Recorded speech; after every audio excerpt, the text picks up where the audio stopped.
إن الحمد لله نحمده ونستعينه ونستغفره ونعوذ بالله من شرور أنفسنا ومن سيئات أعمالنا من يهده الله فلا مضل له ومن يضلل فلا هادي له أشهد أن لا إله إلا الله وحده لا شريك له وأشهد أن محمدا عبده ورسوله يا أيها الذين آمنوا اتقوا الله حق تقاته ولا تموتن إلا وأنتم مسلمون يا أيها الناس اتقوا ربكم الذي خلقكم من نفس واحدة وخلق منها زوجها وبث منهما رجالا كثيرا ونساء واتقوا الله الذي تساءلون به والأرحام إن الله كان عليكم رقيبا يا أيها الذين آمنوا اتقوا الله وقولوا قولا سديدا يصلح لكم أعمالكم ويغفر لكم ذنوبكم ومن يطع الله ورسوله فقد فاز فوزا عظيما أما بعد فإن أصدق الحديث كتاب الله وخير الهدي هدي محمد صلى الله عليه وعلى آله وسلم وشر الأمور محدثاتها وكل محدثة بدعة وكل بدعة ضلالة وكل ضلالة في النار. Amma ba'd, bapak-bapak, ibu-ibu, saudara sekalian, jamaah tiaratur yang mudah-mudahan dirahmati oleh Allah SWT. Alhamdulillah, kita bersyukur kepada Allah Subhanahu wa ta'ala, kita berada di Arafah. Dan ini yang ditunggu oleh seluruh jamaah haji dari seluruh penjuru dunia. Karena Nabi bersabda sallallahu alaihi wasallam, Al-Hajju Arafah. Haji itu Arafah. Rukun yang paling penting, rukun yang paling pokok haji itu Arafah. Jadi semua orang harus ada di Arafah. Atau dia sakit, atau dia sakit keras, itu harus dibawa dengan ambulan masuk ke Arafah. Ketika dia berada di luar Arafah, maka hajinya tidak sah. Ya, rukun yang paling besar haji ini adalah Arafah. Dan semua orang dari seluruh dunia yang ditempuh ini Al-Hajju Arafah. Makanya semua orang berusaha bagaimana bisa sampai ke Arafah. Karena di tempat ini dan di hari ini juga Allah memerdekakan kaum muslimin dari api neraka. Dan orang menanyakan kepada malaikat apa yang mereka kendaki dengan datang ke Arafah ini.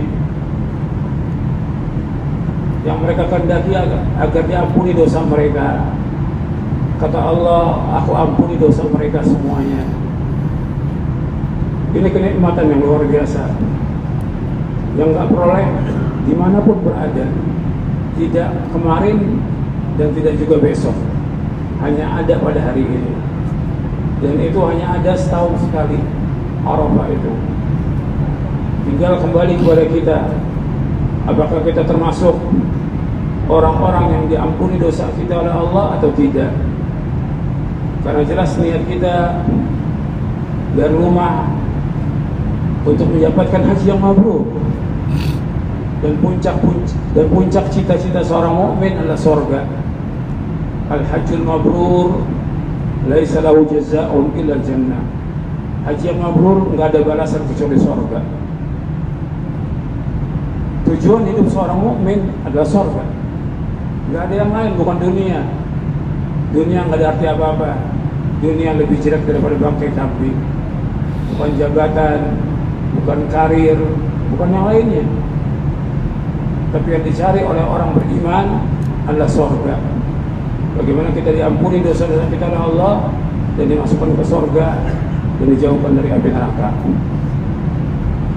Bapak Ibu, jamaah haji tiaratur yang mudah-mudahan dirahmati oleh Allah Ta'ala. Ada beberapa yang disampaikan oleh Rasulullah SAW. Baik itu ketika khutbah Arafah maupun ketika di Mina maupun dalam kesempatan yang lain, saya akan memberikan kesimpulan dari berapa yang Nabi sampaikan, baik itu dalam khutbah Arafah, ketika di Hajjatul Wada, maupun ketika di Mina, maupun di waktu yang lain yang pernah disampaikan oleh Rasulullah Sallallahu Alaihi Wasallam sebagai nasihat buat kita agar jadi bekal buat kita seumur hidup kita. Yang pertama yang harus kita ingat bahwa dakwah para nabi dan para rasul alaihi wassalatu wassalam semuanya mendakwakan dakwah tauhid. Dan Nabi selama 23 tahun mendakwakan dakwah tauhid. Dan ketika Nabi haji, merupakan haji yang terakhir, yang pertama dan terakhir. Maka dikatakan Hajjatul Wada, haji perpisahan. Nabi haji yang pertama dan haji yang terakhir. Kemudian dakwah Nabi gak pernah lepas daripada tauhid selama 23 tahun. Inti dari agama Islam adalah tauhid. Bagaimana kita mengesahkan Allah, bagaimana kita beribadah kepada Allah, bagaimana seluruh bentuk ibadah itu kita tujukan hanya kepada Allah. Qul inna salati wa nusuki wa mahyaya wa mamati lillahi rabbil alamin la syarika lahu wa bidzalika umirtu wa ana awwalul muslimin. Sesungguhnya salatku, ibadahku, hidupku dan matiku karena Allah Rabbul Alamin. Tidak ada sekutu bagi Allah, demikian aku perintah dan aku yang pertama Islam. Jadi yang pertama adalah tauhid. Makanya nggak boleh ada perbuatan syirik. Allah nggak akan ridho kalau ada orang yang berbuat syirik.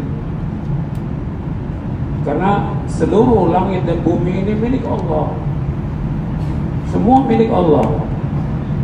Maka ketika kita mengucapkan talbiyah, labbaik Allahumma labbaik, labbaik la syarika laka labbaik, innal hamda wa ni'mata laka wal mulk la syarika lak.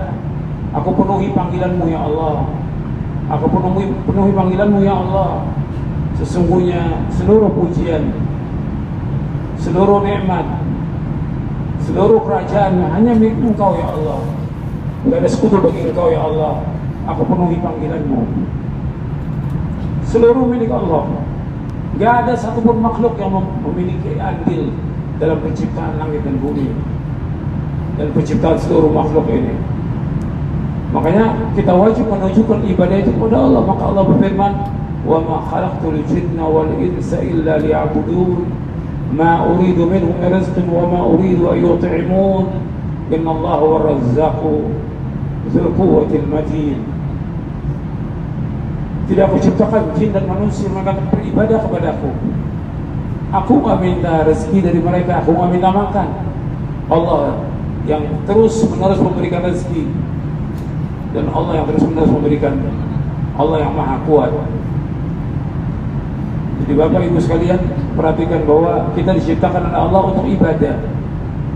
Tujuan pokok ibadah adalah tauhid, menjauhkan segala macam perbuatan syirik.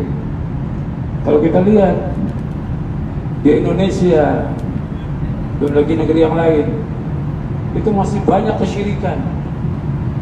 Orang masih banyak menyebutkan Allah. Ini perbuatan yang Allah nggak ridho dan Allah sangat murka. Ancamannya berat. Allah nggak akan ampuni dosanya dan Allah haramkan bagi mereka sorga.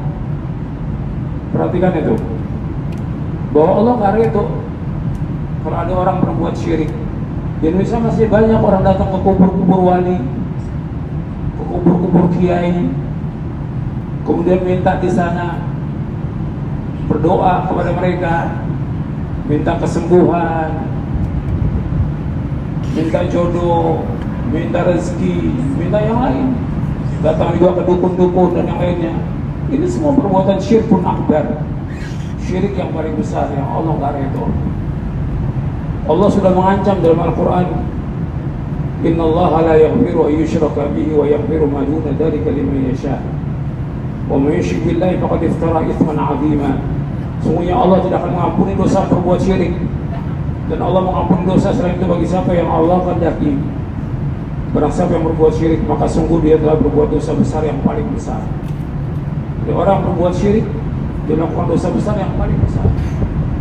Dan Allah menyebutkan lagi dalam surah Al-Maidah, atau dalam surah An-Nisa ayat 48, dalam surah Al-Maidah ayat 72 Allah berfirman, Innahu man yushrik billahi faqad harramallahu alaihi al-jannah wa ma'wahu an-nar wa man lidh-dhalimin min ansar.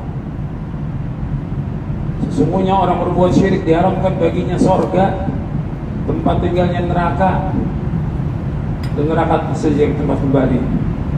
Jika orang berbuat syirik, neraka. Ini masih banyak.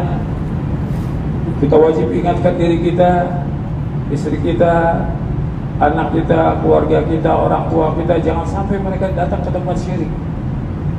Jangan sampai ikut-ikutan datang ziarah ke kubur-kubur wali. Ini perbuatan syirik. Ziarah kubur boleh, tapi ziarah dengan niat untuk meminta sesuatu, mengharapkan berkah dari kuburan itu nggak boleh. Hatta kuburan Nabi Muhammad SAW nggak boleh. Dengan niat mencari berkah nggak boleh. Nggak ada satupun kuburan di muka bumi yang mengandung berkah, tidak ada. Niat kita ke Madinah untuk sholat di Masjid Nabawi. Cuma kan ada kuburan Nabi di situ, kita sekalian ziarah. Tapi sengaja niat ziarah ke kubur Nabi tidak boleh dalam Islam. Itu kubur Nabi, apalagi kubur yang lain selain Nabi SAW.